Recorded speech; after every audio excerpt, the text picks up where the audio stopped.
A teenager sets a golden example in India. The Adventist Development and Relief Agency helps people in need. And another delicious, tasty, international vegetarian recipe from the Mission 360 kitchen. All this and much more coming up next.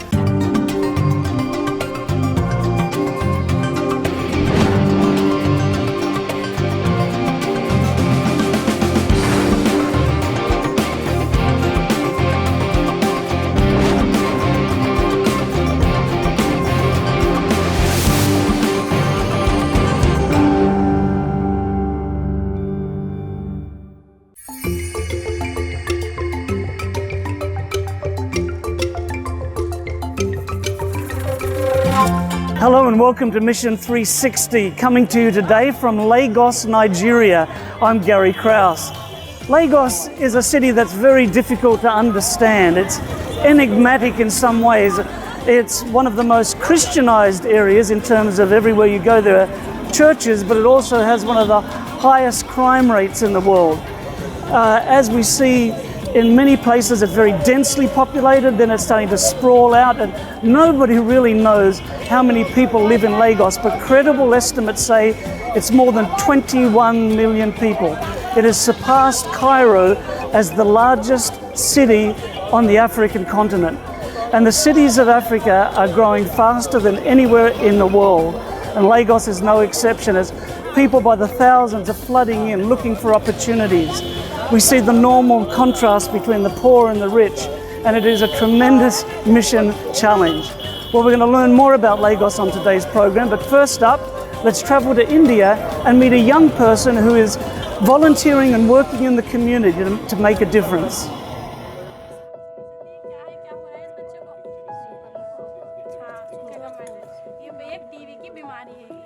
Shah Jahan is only a teenager, but that doesn't stop her from holding a crucial role in her village in northern India.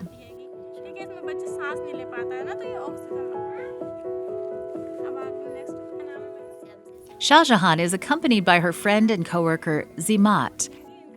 They're visiting a mother who just gave birth to a baby boy.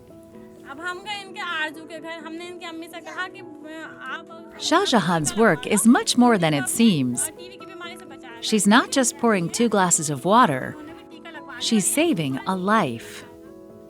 She pours a few more ounces into both cups, representing the first of 3 immunizations in a local vaccination plan. The plan immunizes against diphtheria, whooping cough, tetanus, hepatitis B, and influenza. Shah Jahan and other women like her are Community Mobilization Coordinators, known as CMCs.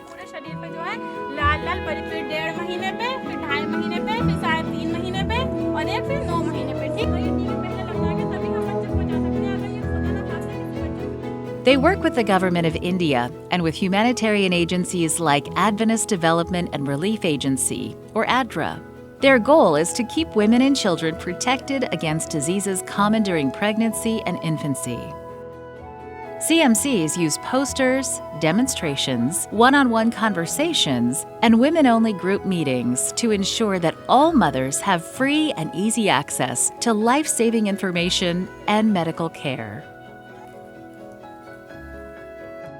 The water glass demonstration, for example, conveys the importance of vaccines to mothers who are skeptical, often because they're afraid of the fever that commonly accompanies vaccination.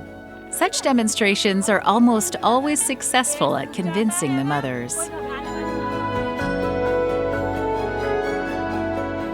This grassroots approach to national health is the main reason India was declared polio-free in 2014. It was our CMC's continuous effort. They mobilized the community, particularly they talk to the mothers and tell them the importance of the polio immunization. And also, we involve the whole community, like we work closely with the local influencers. In a country of more than 1 billion people, fighting a contagious disease takes education, dedicated health workers, and concerned citizens like Shah Jahan and the men and women of ADRA. Your support of ADRA helps women and children around the world live healthier, happier lives. My guest is Dr. Paul Ananaba, who is a senior advocate of Nigeria. Sir, thank you for taking the time out of your busy schedule to share with us. Thank you, Gary. Now, you are a senior advocate of Nigeria. What does that mean? What do you do? Well, the Senior Advocate of Nigeria is the highest status a lawyer can attain in the Federal Republic of Nigeria. As at now, since the inception of this country, there are less than 500 senior advocates, dead or living. Okay, so if I get into trouble, I'm coming to you to help me out. Yeah, if we also want to do other good things. Okay, that might be a better idea. You are a very busy man, obviously, but you are involved in urban mission. Why? How? Why? Because as a legal practitioner, I know that the last words of a man, dying words of a man, the last words of a man is valued so much in law. It's called res gesta. Now, the last words of Jesus are in Matthew 28, from 18 down. It says, now all powers in heaven and earth have been given unto me, go ye. It goes all the way down to say, as you go, I am with you always. So that's the best you can get, as far as I know in the Bible, that as the master is going, he will be with you whilst you go to preach. So and that's why I make it a priority in what I do to serve the master through evangelism. How? I know there's no time, but we try to make our time because at the best of this profession, it will not give you salvation. Salvation is rather in God, and when you seek first the kingdom of God, every other thing, including professional success, will be added. Of course, how did I become a senior advocate of Nigeria if God was not there? Right. Now, so at present, I have 5 offices in 5 regions in the country, but then there has to be time for the master who made those things possible. Wonderful. So tell me about what sort of outreach you have been involved in.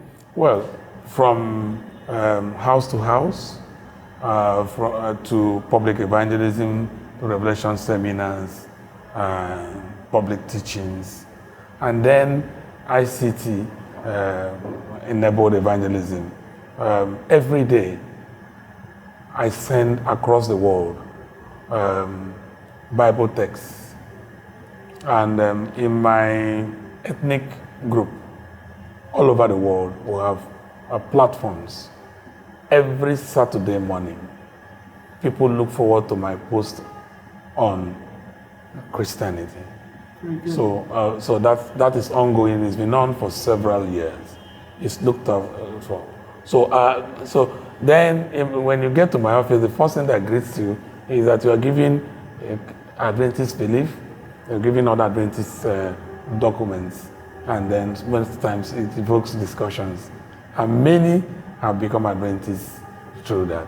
Okay, so before you take on a client, they have to take the book? Yes, they come in. Yes. But the reception is structured in such a manner that as you come, the receptionist will first welcome you and hand you over that book. Okay. And then it makes impact in the lives of many people because they feel that such level of success, having attended, and any religion you are attached to should be looked at.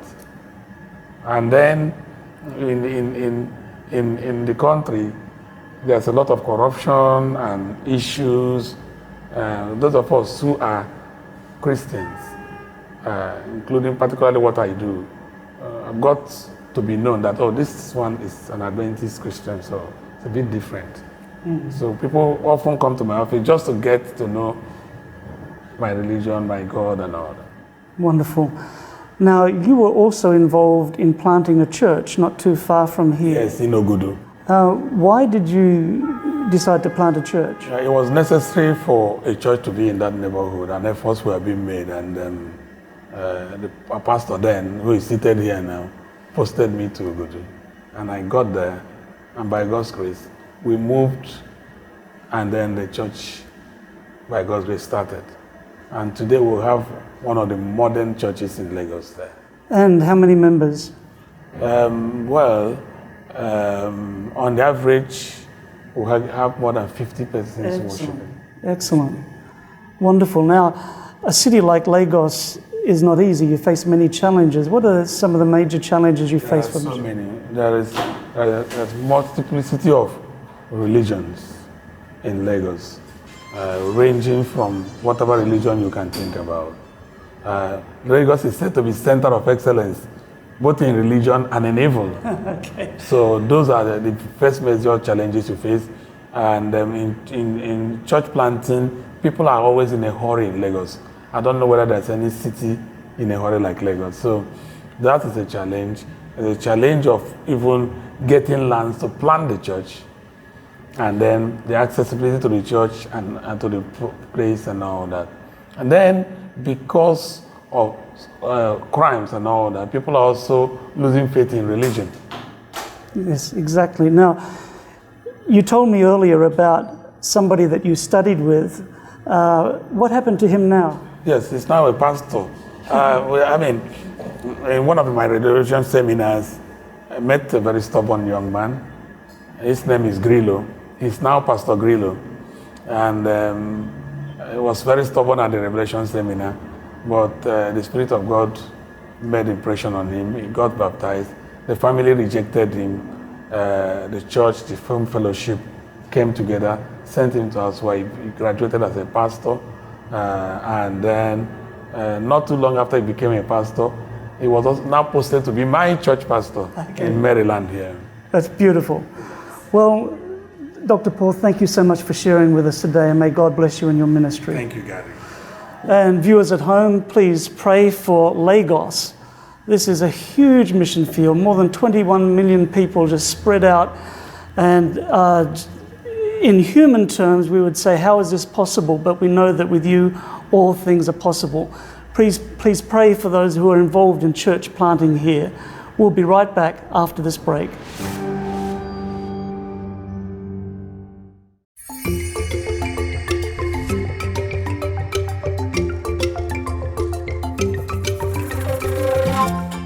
Welcome back to Lagos, Nigeria. We're right in the heart of the city.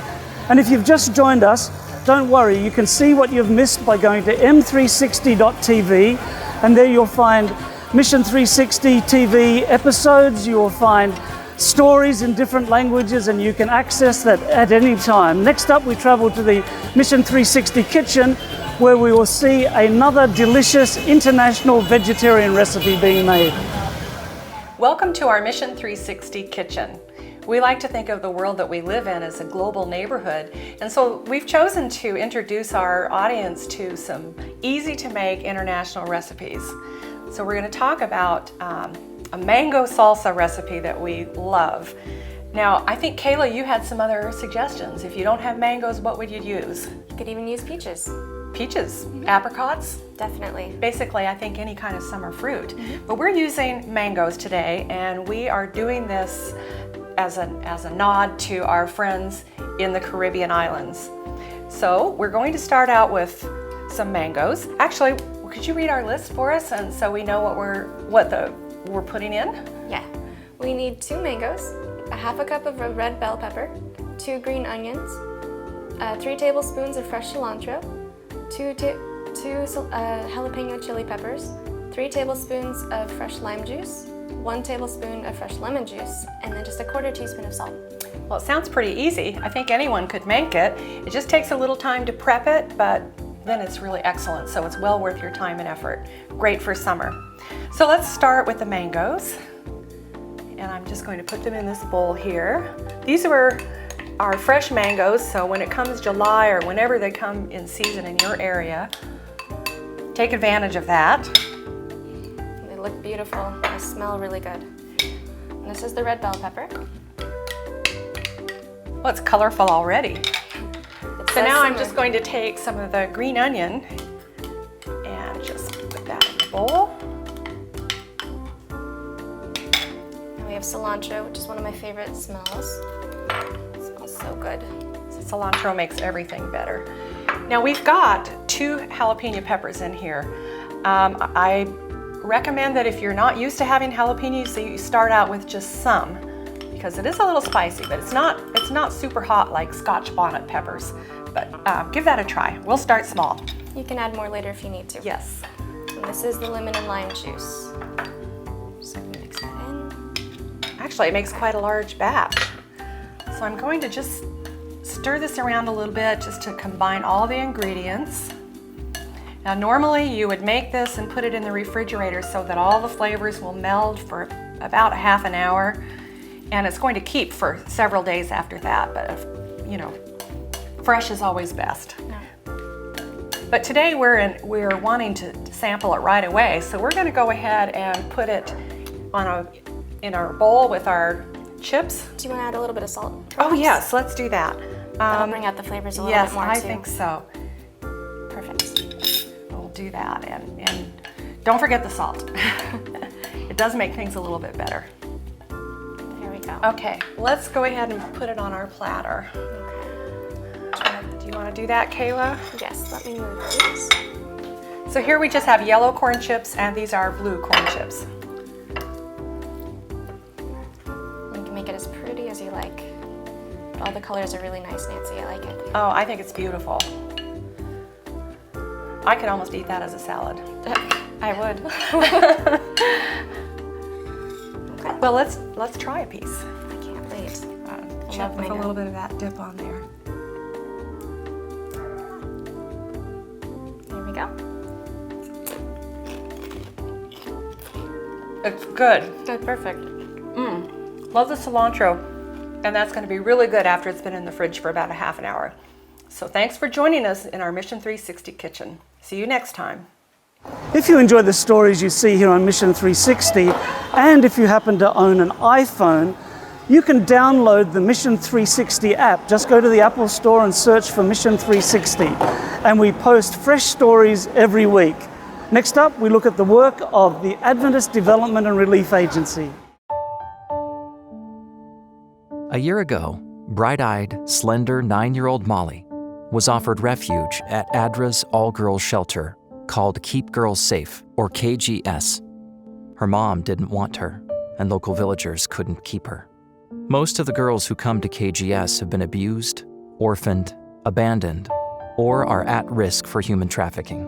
For girls ages 8 through 18 who have nowhere else to go, KGS serves as a temporary means of protection. The girls keep busy doing household chores and are encouraged to attend school. Molly helps around the shelter, sweeping the floors, washing dishes, or gardening. Before she came here, Molly had a hard and unsettling life. With no money and no home, Molly's mother turned to prostitution to survive and provide for Molly. While they were living in the slum, Molly's mother got pregnant again. She couldn't bear the responsibility of caring for 2 children and looked for help. She reached out to an older couple who lived in a local village with their 7 children. She pleaded with them to take Molly in, promising to send them money to care for her. The older couple agreed, but never heard from Molly's mother again. Food became scarce for the family, so Molly had to find food in trash cans, steal from the temple sacrifices, or beg. Village leaders took compassion on her and diligently searched for a foster family to care for her. But no one stepped forward, so they turned to KGS for help. KGS took Molly in, patiently working with her through her struggles. She had counseling sessions, did chores, and attended school and church. Along with the local Adventist church, those around Molly ensure she receives a good education, care, and love. ADRA Thailand is considering anti-trafficking training sessions at girls' clubs and community youth activities to address this prominent local problem. KGS caregivers are trained to meet the mental, physical, and social needs girls like Molly face. They also aim to fund education scholarships so more at-risk youth can receive an education. If the girls didn't come to this shelter, they might have been in the villages having to quit school, not being able to follow their dreams. Many of the girls will not have a safe place to stay. They'll be in risk of trafficking and slavery. Your support of ADRA enables KGS to continue to keep girls safe and give them hope for a better future.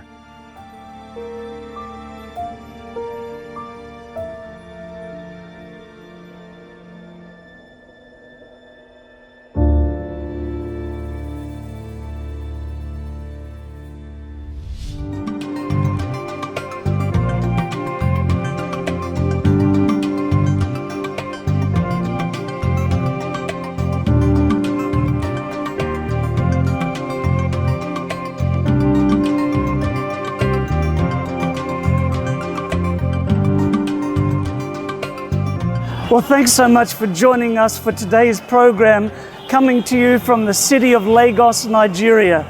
What a mission field this place is. It's alive, it's full of people that we know that God loves so much. I want to thank you for your continuing support for Adventist Mission. In fact, we consider you to be part of our team because you pray for mission. You support mission with your tithes, your mission offerings, your donations to Global Mission, and many of you I know are involved personally in mission. So thank you so much. Before we go, I want to play you a short mission video. And as we watch this video and as we listen to the beautiful music, let's take time to pray quietly that God will find more workers to send into the harvest field. For Adventist Mission, I'm Gary Krause, and I hope that you can join me next time right here on Mission 360.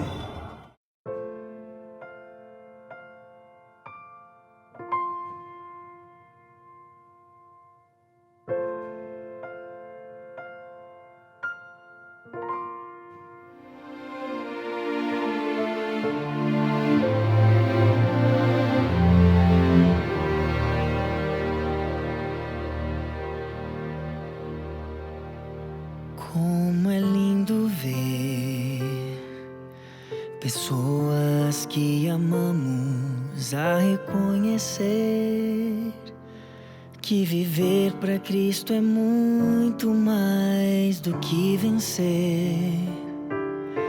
É encontrar motivos para ser feliz. Como é lindo ver a salvação chegar e transformar alguém, mudando atitudes que vão mais além do que palavras. Tudo muda quando damos ao Senhor o que é dele.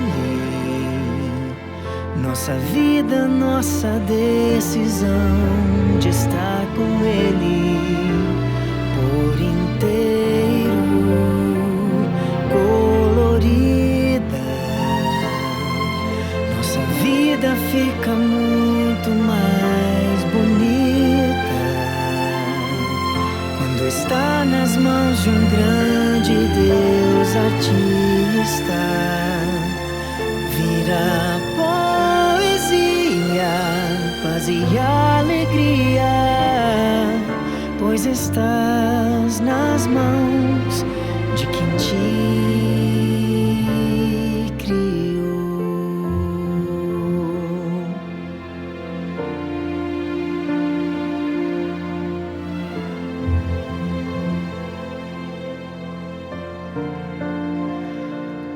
Como é lindo ver a salvação chegar e transformar alguém, mudando atitudes que vão mais além do que palavras.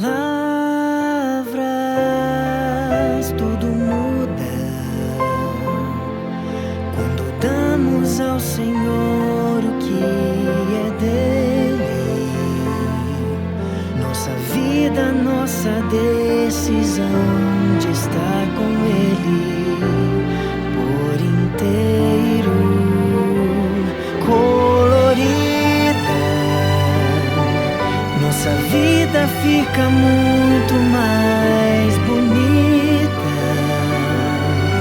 quando está nas mãos de um grande Deus artista. Vira paz e alegria, pois estás nas mãos de quem te criou.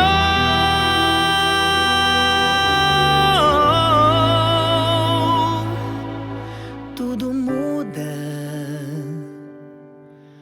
quando damos ao Senhor o que é dele.